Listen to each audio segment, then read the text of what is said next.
ওই মা বাবা কেমন সম্পদ চাচনি। কিছুদিন আগের একটা ঘটনা তোমরা অনেকেই দেখেছো। বরিশাল লাইনে লঞ্চ চলতেছে, কিছু দূর যাওয়ার পর স্ত্রী তাকাইয়া দেখে লঞ্চের চতুর্দিকে আগুন লাগিয়ে গেছে। আ'মাল से बनती है ये जन्नत भी जहन्नम, लिखा के फितरत में न नूर है न नारी, लिखा के फितरत में न नूर है न नारी।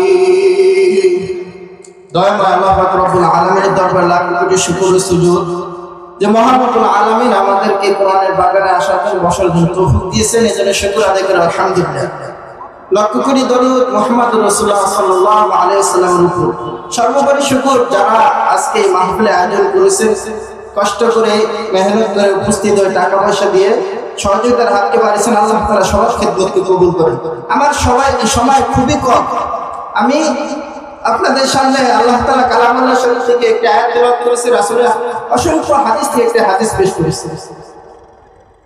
তো আল্লাহ তাআলা বলেন, ওয়াকাদা রাব্বুকা আল্লা তা'বুদু ইল্লা ইয়াহু, তোমার রবের আদেশ আল্লাহর ইবাদত করবা, অন্য কারো ইবাদত করবা না। কার ইবাদত?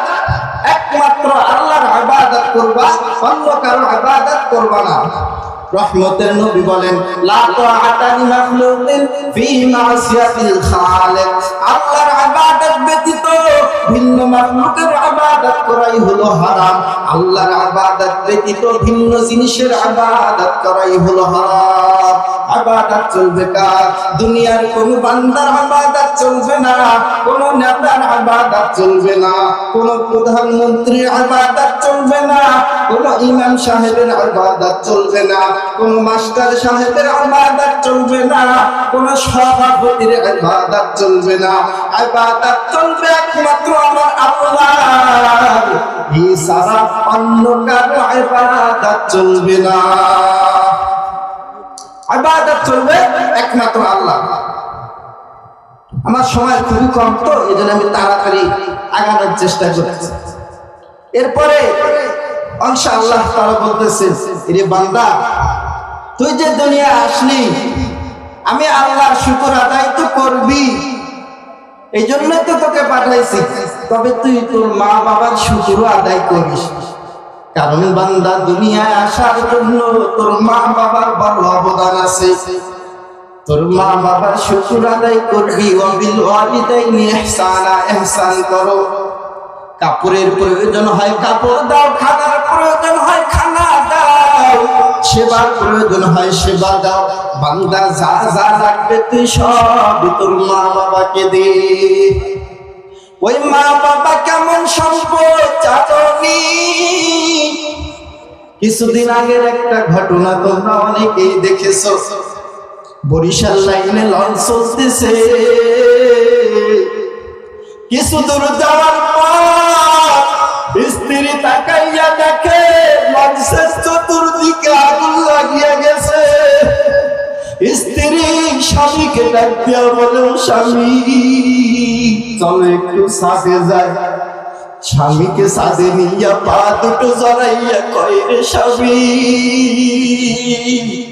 তোমার ঘরে আসিয়া সেই পরিমাণ খেদমত করার দরকার ছিল স্বামী করতে পারি নাই, তুমি আমাকে মাফ করে দিও রে স্বামী।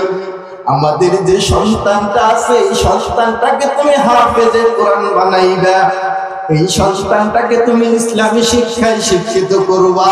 এবার স্বামী বলে, ও বিবি, এই সন্তানটাকে কেমনে বাঁচাইলো, কেমন মা? এবার মা বলে, স্বামী, সন্তানটাকে তুমি বুকের মধ্যে ভালো করে বেঁধে নাও, বেঁধে নিয়ে পানির মধ্যে ঝাঁপ দাও। আল্লাহ যদি চায় কোনো এক কিনারে যাইয়া পৌঁছে যাওয়া।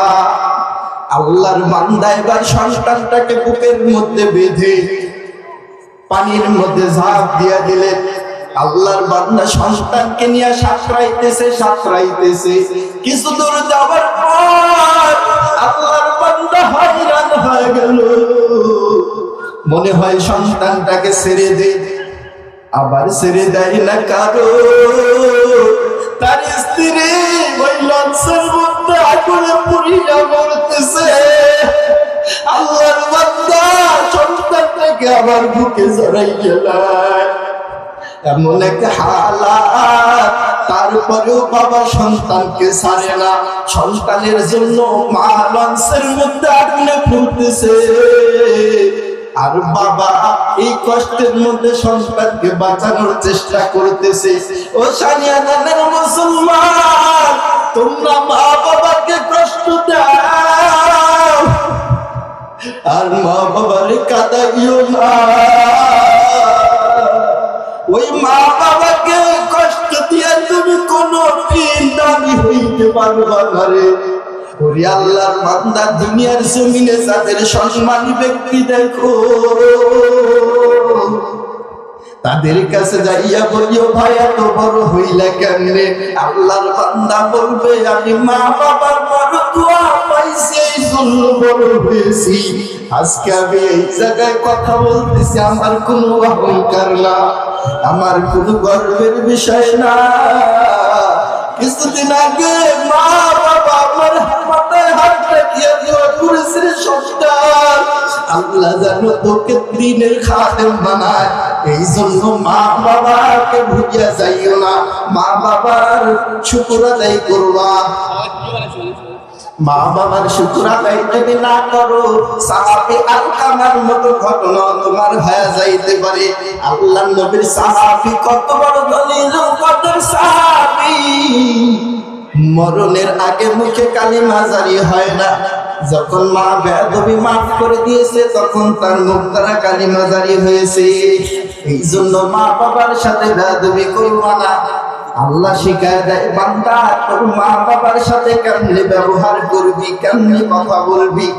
আল্লাহ পরের অংশে বলতেছে, ইম্মা ইয়াবলুগান্না ইনদাকাল কিবরা আহাদুহুমা আও কিলাহুমা, যদি তারা তোমার জীবদ্দশায়, বলে তোমার মা অথবা বাবা, যদি তারা তোমার জীবদ্দশায় বার্ধক্য উপনীত হয়ে যায়, যে দুর্বল হয়ে যায়, জয়ীফ হয়ে যায়, তখন তোমার মা বাবার সাথে কেমনে কথা বলবা, কেমনে চলাফেরা করবা। ফালা তাকুল্লাহুমা উফিন,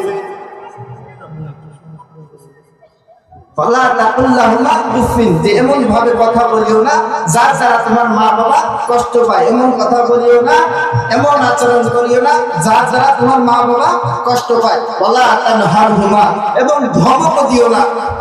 মা বাবার সাথে এমন ভাবে কথা বলো, নম্র ভাবে, ভদ্র ভাবে। সময় খুবই কম, বুঝাইতে পারতেছি না সবকিছু।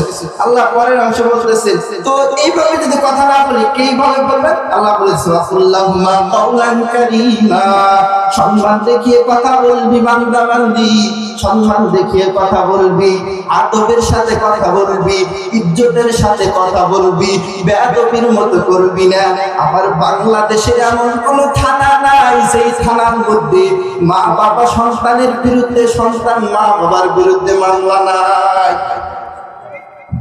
এজন্য আমরা মা বাবার শুকর আদায় করবো, আল্লাহরও শুকর আদায় করবো।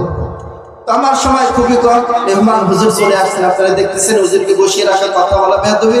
আমি হুজুরের কাছে মাফ চাইতেছি, সবার কাছে মাফ চাইতেছি। যে কথাবার্তাগুলো হয়েছে, আল্লাহ তাআলা ভালো কথাবার্তাগুলোর উপর আমাকে আমল করার তৌফিক দান করুন, সবাইকে আমল করার তৌফিক দান করুন। আখিরি তাওয়ানা।